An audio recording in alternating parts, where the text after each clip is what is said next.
I am so very excited about DESE's newly released and currently piloting student work tool.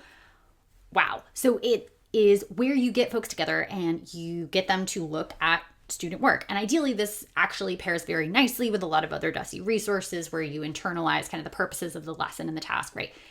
But here we go. We're just going to look at this document, and it's so good. I just want to Looking at student work tool, the guiding question really being deeper learning for all students, providing equitable access to grade level, real world, interactive, and relevant work.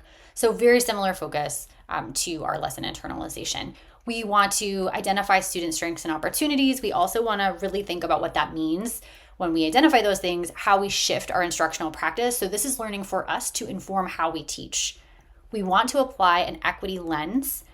So when we move beyond things like, oh, they got it or they didn't get it, and we really approach with a curious mindset, I love this idea of valuing the figuring out process of learning and looking for trends across student groups. I think this is really huge. I love that they put in analyze your own and others' implicit biases and assumptions, particularly as a team, right? Can we push each other to really think in this way? Make sure that the work samples you're looking at are representative of a diverse set of students. So we're thinking about all of these groups of students that they list, and really make sure that we engage in this process. So here's kind of the high level pieces. And they do say here, we're going to focus mostly on steps 2, 3, and 4. But the steps are kind of what are our expectations? So let's kind of set the context. What's the goal? To what extent do they meet the goal? Right? And then what will we do to shift our practice and address areas for growth? So we have a team kind of look at all of this student work. And I'm moving fast because you can kind of look through this, but also to share a rubric or criteria for success and make sure everyone's kind of oriented to like, what are we really doing here? We're going to anchor in your vision. I do absolutely love that there are so many of these, right? Like we are approaching student work. We're checking our biases because we come in with assumptions or expectations of what students should be able to do, what prior knowledge they should have, our own emotionality to all of this, right? So is your bar the same for every student? That's a tough question to be confronted with and think deeply about because our initial answer might be like, of course, right? But like, is that happening in practice?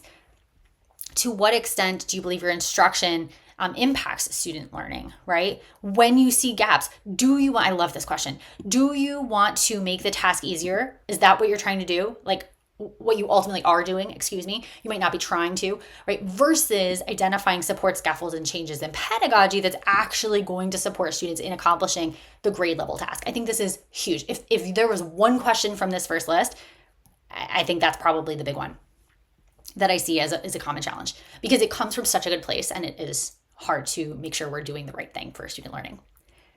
Okay, step 2. So here's our first major focus area. What are our expectations? So again, we're contextualizing. This is, I guess, where the places where we're really contextualizing. I also love for students with classes with lots of multilingual learners across ELD levels or English proficiency. So we're going to provide, or maybe you can craft, but I think it's better to select student work exemplars for each level of language proficiency. So I do think there's kind of, going to be a range that we look at. And if you use any scaffolds, provide those to the team as they look, right?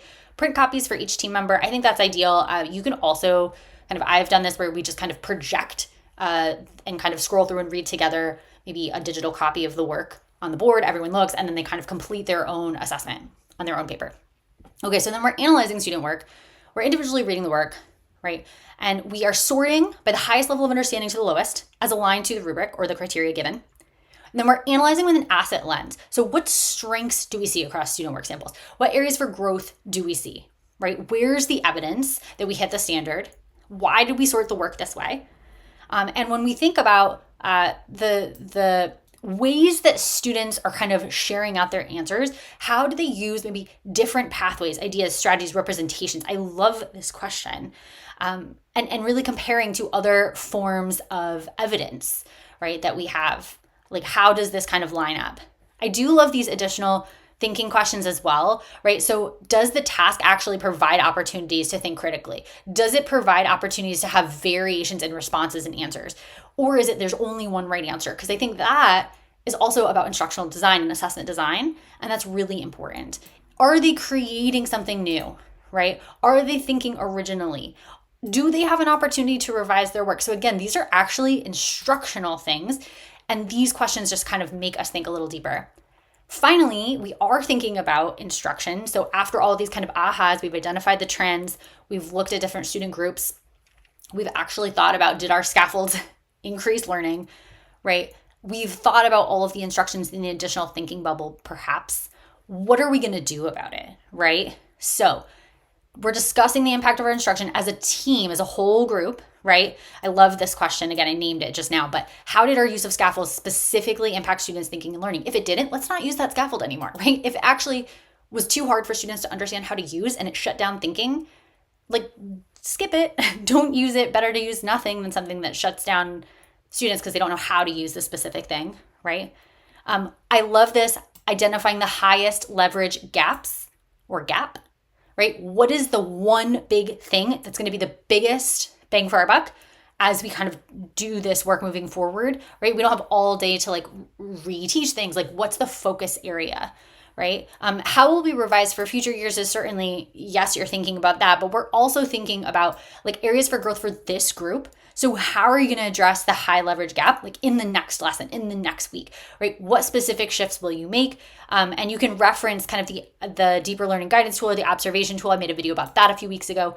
So feel free to check that out for some ideas. And I do love this. How will you provide specific, timely, and asset-based feedback to students, right? And how are we going to continue collecting data to know that these action steps are helping? So this is really not a one and done. This is an ongoing, really a true professional learning community vibe here, where we're coming together around student work consistently to make it a long video. So I'll just say links are in the description to this and many other tools. Let me know how it goes. This is powerful work you're doing.